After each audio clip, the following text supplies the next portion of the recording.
With maturity comes conflict. With maturity, there is conflict. And there is no greater way to develop maturity than without conflict.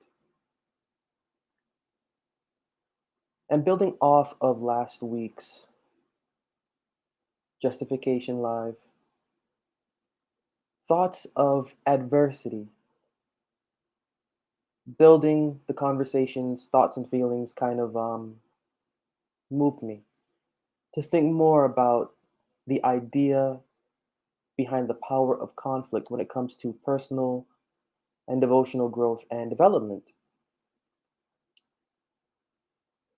And the idea that came to my mind was an idea concerning Satan. Now, I always like to attack things from the Bible. I like to attack things from the philosophy that the Bible gives. And according to the Bible, there is no such thing as a entity called Satan. Um, the author of the book of the Revelation links the serpent to the dragon, to the devil, to the Satan, as if all of these are one and the same. The author of the book of the Revelation, using Greek rhetoric, Greek mythology, and such, to build their argument and their case for their chapter for and against a entity set up for a specific kind of work. But in reality, and according to the Bible, there is no such thing as an entity called Satan doing anything against the natural world, the invisible world, the natural human being, what is invisible within the human being. There's no such person that exists. And again, I'm keeping this strictly to Bible. Bible does not teach that. The Bible does not teach that Satan is a figure, an invisible figure, or a visible invisible figure, or a visible figure. The Bible doesn't teach anything along those lines. What the Bible does is that the Bible teaches about an energy, which I have here listed to begin with. The first mention of Satan, the very first mention of Satan, although blatantly in the book of Job, is subtly in the book of Numbers. Numbers 22:32, which I have here, is, I went out to withstand thee, I went out to Satan thee. The word Satan in Hebrew, the word Satan in Hebrew means adversary, means enemy. Now, adversary and enemy in the context of both personal and national. Adversary and enemy in the context of both personal and national. This is the Hebrew definition of the word Satan. But it also means one who withstands. And in the book of Numbers, this is plainly here. I went out to withstand thee. I went out to Satan thee. Now, in the next verse, Numbers 22:34, Balaam says, I knew not that thou stoodest in the way against me, or I knew not that thou Sataned me. In context here, the very first mention of Satan is in this phrase of withstanding, is in the context of standing up against. And the one withstanding up against, or standing up against, it is not this figure against humanity. It is not this figure enticing humanity. What it says here is that there is an angel from the Lord God sent to stand in the way of Balaam, to prevent him from doing what he was going to do. This angel, that according to the narrative, remaining in the narrative here, the angel that stood in the way had a demeanor, had an energy, was withstanding, was not letting the individual go, was stopping, was preventing. This is what is called Satan. This is what is called Satan. The angel stood in the way as a form of conflict, and not just any form of conflict. Remember, this is still Bible here. As a form of conflict, checking the devotional mind, checking the philosophical intention, checking the spiritual conclusion. Satan is not a figure. Satan is an attitude. Satan is an energy. In the Bible does not, again, just to reiterate one more time, the Bible does not give any sort of leeway to a mythological figure doing anything for or against humanity. Satan in the Christian theory sense, or Satan in the Greek sense, Satan in the Persian sense, Satan in even the Babylonian sense, Satan even in the Egyptian context, does not exist according to the Bible's mind. No existence. Satan is not a figure. Satan is an identity. Satan is an energy. Satan is an identifying energy. Whatever withstands, whatever stands up against, that is Satan. The angel that was sent, supposedly from above, to stop Balaam in his tracks, we are to assume that this is an angel for good, because he was sent from above, supposedly from above, by the one that is supposed to be good. The angel came with a message and an intention as a messenger to stop Balaam in his tracks, to put him in check. This is what Satan does, or what Satan is. Satan is not a figure stopping anybody from moving on forward in life. Satan is not a figure arousing up lust in anyone. Satan is not a figure moving the top political heads of government. That's not, remember, keeping to the Bible here. To the Bible, Satan is not this mythological figure. Satan as a mythological figure doesn't exist to the Bible's mind. Satan is an energy, a withstanding energy. So if we were alive back then, when the story of Balaam was written and when all of this is going on, we wouldn't be saying, oh no, there's an invisible thing coming against us. And no, this is why they're killing people, because Satan is doing this. Oh no. We would be saying, wow, we are being stood up against, or we are being Sataned. We would have a better understanding of what that means. And having a better understanding of what that means, we would be able to understand that there is something that we are missing concerning our personal experience that we need to realize. We're going through what we're going through. Things are happening against us so that we can understand we need to check ourselves in some way. We need to check ourselves in some way. This is the context of the true definition behind the term Satan. We cannot have maturity. We cannot have a personal and devotional experience that is growing and that is developing without conflict.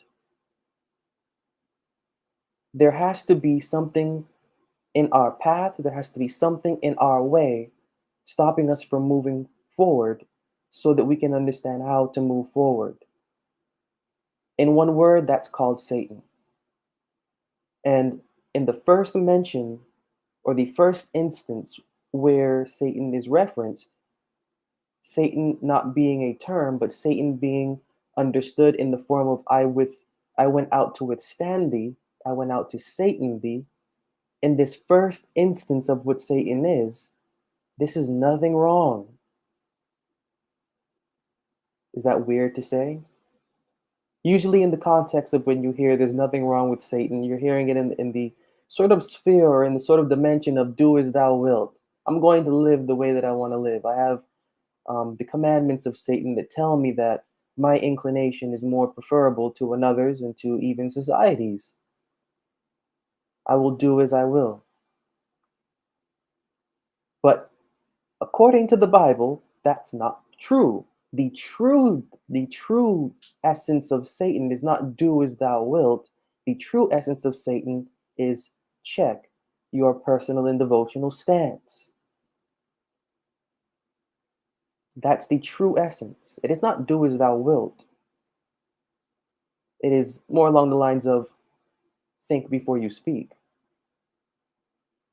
And think before you speak as in reference to the character of the Creator. When Satan, we are put in check of the direction that our conversation would go in. That's what the story of Balaam is about. You have Balaam, who is a kind of, you could say, sorcerer, a sorcerer prophet, or a prophet, false, false because he has within his heart gain through his projects. And then you have Balak, pagan king, enticing Balaam to curse the um, supposed people of God. And he wouldn't do it. He would not do it. Balaam would not curse this people, but give Balaam some gold. Give him some horse and horsepower. And give him the highest place, or the second highest, or the third highest, or the fourth highest place in the government. And Balaam will do anything you need him to do. On his way to do what he needed to do for whatever gain he wanted to gain, he was stopped. He was stood up against, or he was Sataned. Because if he had done what he was going to do, well, he was giving off the impression that the God of Israel was the one moving him in his speech and directing him. He was giving off the impression that he was a just prophet. But he was not a just prophet. And if you will be a just prophet, you need to check yourself. If you're going to have a just prophet's experience, you need to check yourself. You need to be Sataned. And that's what leads to personal and devotional maturity. When our conversation and when our human being is withstood against, when we are going through an experience of conflict, when we are passing through an experience of conflict, both personal and devotional, we are being Sataned. That hardship, that fire, that foot on our throat that will not let up. We are being Sataned. And we are being Sataned for a specific reason. And that specific reason meaning that the direction that we are going is not one that is going to magnify or to glorify or to praise the living God directing it. Whether it is good that we are experiencing, whether it is bad that we are experiencing, if in the good we're experiencing conflict, if in the bad we are experiencing conflict, according to the outlook of the term Satan from within the Bible, we are being Sataned. And that, family, is nothing wrong. We actually need to be Sataned. We need to be Sataned. See, the Bible is written as a form of mythology. On the surface, the Bible is written as a form of mythology. But the authors of the Bible do more than the common mythological author. The common mythological author will end it at where we, on the surface, would like it to end. Gods and things and miracles and so on and so forth. Well, these things are written the way that they're written because they are an allegory. The authors of the Bible do more than the traditional or than the common mythological writer. Common mythological writer does not penetrate into their writing. Authors of the Bible do. And so when we're hearing that there is an entity stopping Balaam as an adversary, as one withstanding, and even confessing, I went out to withstand thee. We are hearing a philosophical concept concerning the withstander, concerning the adversary, whether personal or national. That this is not something literal, that this is an absolutely figurative illustration of an identifying energy stopping the individual in their tracks that would either give off the image or genuinely maintain the character of the living God. And so the only way that our conversation can have any kind of maturity, the only way that our conversation can grow and develop the way that it needs to, is if Satan is present. And again, moving on and growing up from out of the traditional sense of a mythological figure called Satan, and understanding the scripture's point of view of Satan being an energy identifying wrong. An energy identifying wrong. Balaam got lucky. He was told his wrong and he was given instruction thereafter. We aren't so lucky. We actually have to do some searching within and mentally about what our wrong is. We have to do some noticing about how we are carrying ourselves to understand where we are being Sataned and how we can find alleviation. It would be nice if the stories in the Bible were as true as they are to be brought out in real life. But again, what is written there is a figurative illustration for a living experience. For a living experience. We have to be able to tell the signs in our life, personal and devotional, of where we are being Sataned. We have to do some work. We have to do some work. Because there is, whether good or bad, an identifying angel, figurative, not literal, withstanding us from moving forward into whatever we would move forward in. It may seem good to us. It may seem right to our eyes. It may seem good, but it's not. And it's not because it is violating the character of the living God. That's why that angel was sent to that Balaam. And that's why for us, in our daily lives, in our living experience, we go through situations where we would have an intention to do something, and yet there is a roadblock. We would have an intention to do something, and there is a roadblock. However that roadblock appears, that roadblock gets there. And that roadblock is there by no accident. We are being Sataned. We are being Sataned because we have some internal reflection to do. That internal reflection is supposed to bring us to a higher conclusion than where we are and what we currently have. And that higher conclusion leading to how fallen away our devotional character is and our personal intellect is from the personal and devotional intellect of the Creator, of the living God. To get that in check, to put that into perspective. And so, building off of last week's Justification Live, the one thing that I could not stop thinking about was growth for maturity through conflict, and the illustration within the scriptures of how that is supposed to be done. And there is no other way that that can be done but through Satan. And then thinking on what Satan is, and then thinking on the first illustration of what Satan is.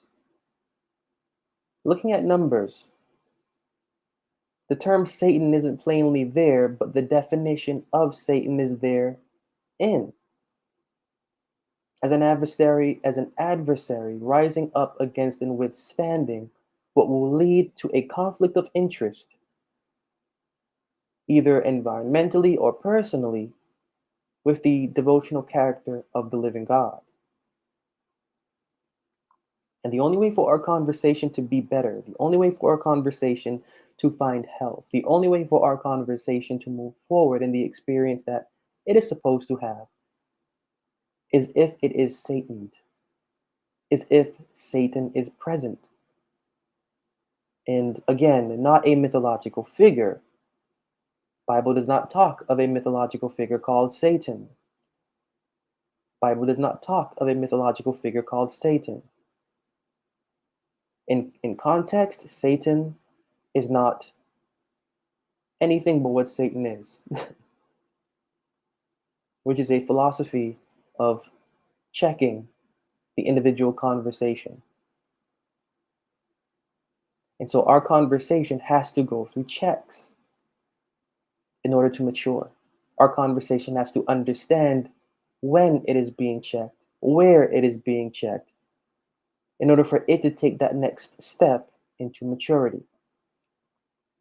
So it's really cool to talk about, we got to go through these conflicts for maturity. We got to go through what we go through for maturity. But there is an energy for maturity. There is a source for maturity. Maturity just doesn't happen out of nowhere. If we had to leave it on our own, if we had to mature ourselves, as we like to believe, I'm going to be better. I'm going to learn me. I'm going to grow. If we actually had to hold ourselves to those standards, we would get nowhere, because we really and sincerely at our heart don't care to we don't care to grow. And we don't care to grow because we can't see from our own experience what to grow from. And so in the Bible's way of going about things, as the human being grows and develops, there are circumstances directing its growth and development. Those circumstances directing its growth and development, the Bible calls Satan. Now, Satan directing the process of human growth and development, and also primarily the process of devotional growth and development, you may see as written in the sort of context that the Bible is written of on the surface, Satan as a figure. But the authors of the Bible understand that Satan is not a figure, Satan is an energy. The gods represented, whether to Kemet or to Greek or to Romans or to whatever, the gods represented elements that we can't see. And most certainly, elements concerning creation. Poseidon, god of the sea, Zeus, of the sky and of the cosmos, for example. Apollos, god of plague, but yet also god of fertility, and yet also of the sun. If we were alive back then and we saw, if we were seeing the fires in California today, all of the fires in California, we would say, "Oh my goodness, Apollo is at work. These people are disrespecting Apollo for some reason, and he is bringing plague against them." New York City having the aftermath of that, their environment, their smoky, ashy environment. We would say, "Oh my goodness, whatever's going on above in Canada." And trickling down to New York, well, Apollo is doing something against these people. And yet, when we see the fires in California fading away, and then the atmosphere in New York getting better, and the smoke above from the areas above, you would say, uh-huh, they have done something right. Apollo has forgiven them. The gods are representing and have always represented elements of nature. In the Bible is different. The Bible doesn't do that. The Bible doesn't do that. The authors of the Bible are using mythological figures in reference to philosophical concepts. Forget nature with the Bible. Toss that out. Philosophical concepts are what the authors of the Bible are placing their mythological figures on. Philosophical concepts. Each figure within the scriptures represents a philosophical concept. Satan is a philosophical concept. Satan is a construct of human interaction with the invisible intelligence guiding life. human and devotional interaction with the invisible intelligence guiding life. That mediator is called Satan. That conflict. The human being needs to grow. The human being is placed onto this planet for growth. Everything that we go through is for growth. Sure, there are other things we can say that this existence is about, but when you really get down to it, it is in every instance about growth.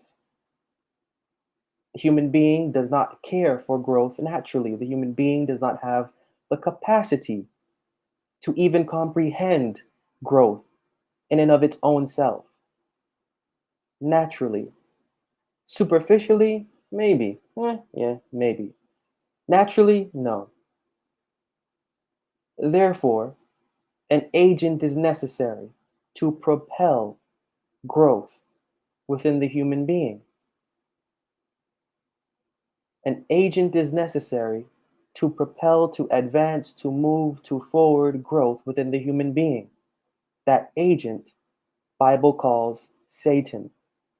Not agent physical, agent philosophical. There is no invisible agent doing anything against anyone. There is an energy doing everything against everyone. And this energy doing everything against everyone is not a negative energy, although portrayed to be, because things don't go in our favor. Remember, Balaam did not say, "What are you doing? Get out of my way." Balaam didn't say, "This is not in my favor. I'm mad, so I'm going to hate God now. I'm going to do this. I'm going to do that." Balaam actually checked himself as far as he could. As far as Balaam could check himself, Balaam checked himself. Was it perfect? A perfect check? No. But as far as he had within him, he checked himself. And it was due to being Sataned, or due to being withstood against. That's the lesson. In in our experience, in our living experience, whether personal or natural, there is a period of checking, a consistent and unrelenting energy that is checking us. And if we would have a mind towards the living God, that checking will increase more and more and more, because Satan is programmed by the invisible intelligence controlling this life to do so. And when I'm saying Satan, I'm not saying again figure, I'm saying identifying energy. The identifying energy that checks. The identifying energy that checks is created to check the motives, the conscience, whether personal or devotional, of the human being. That's what that identifying energy is created for. Bible gives that identifying energy the name Satan. This is not a negative energy. This is actually absolutely positive. This is actually absolutely positive. Satan is positive. The context of which Satan is written of in the Bible, Satan is positive. And when I say written of in the Bible, I'm saying in the first mentions. I'm not talking about when you get past Malachi. I'm not talking about when you get to Zechariah. I'm talking about the origin that we see in the book of Numbers, the origin that we see in the book of Job. And because the Bible is a generational book, as generations passed, so too the mingling of this people and their understanding with the people and the understandings from outside of their understanding changed the scope of how things are viewed. But I'm dealing only with the origin of this term Satan as an adversary, personal or national, or as one that withstands against. This is absolutely positive in the natural connotation. We need to be Sataned in our life because we need the kind of maturity that we need to have in order to carry it out in a right way, in a right manner, and in a right manner meaning in a manner where we are able to edify another. We have to go through conflict in order to have the kind of maturity that can edify another. And the only way that we can have the kind of maturity where our personal devotional conversation can edify another mind, it is through conflict. And it is through conflict via Satan, or via the energy identifying what needs to be checked in the individual living experience. That is Satan. And this is set up not to deter us from anything, not to discourage us from anything, but to allow us to understand, as I said last week, purpose. Allow us to understand purpose through conflict. Because if we're willing and able to go through conflict, we will understand the kind of purpose we are to serve on this earth. And that's not going to be easy. None of this is simple. None of this is happening overnight. None of this is supposed to be so just done that we have arrived in a year, 2 years, 6 months, 2 weeks, one day. This is a repeating process of growth and development until we hit the casket. And until we hit the casket, that identifying energy that checks our personal and devotional conversation, called within the Bible the adversary, or the one withstanding. I'm not even going to say Satan, because that term isn't invented until generations later, from when the book of Job is there. The one withstanding, the energy withstanding, is what causes the growth and development that we're looking for. That advances the conversion that we are looking for. We need Satan. And is that weird to say? I'm keeping this in the context of the Bible. So just know that we need Satan, the Satan within the Bible. The Satan within the Bible, the energy, the identifying energy checking us, exists for the purpose of us having a personal and devotional experience that is mature. I'm not talking about the ignorance of what is today understood to be Satan. I'm talking about the philosophical concept and construct from within the scriptures. And it makes sense. It makes sense to have that philosophical concept and construct from within the scriptures perverted. Because now, as religion and such, spirituality and such, and opinion and such does to this term called Satan, we are not understanding its root. We are now holding it because we are flesh-based, and the human being is naturally flesh-based and finds much stimulus through what is flesh-based. We're not understanding, and we will never understand the original concept of this term. So kudos to the theory of the Christian, and then the theory of the Persian and Roman religions to pervert this concept, that we may never understand how positive conflict is and the energy behind conflict, so that we can be able to strategically identify that energy for ourselves, to reflect on what we are doing wrong, to reflect on how we are going about whatever we are going about. And if we would do so with a conscience mindful for the living God's devotional character, what are we doing to bring conflict to ourselves as we are going about trying or seeking to allow this devotional character of the living God to manifest in our lives consistently?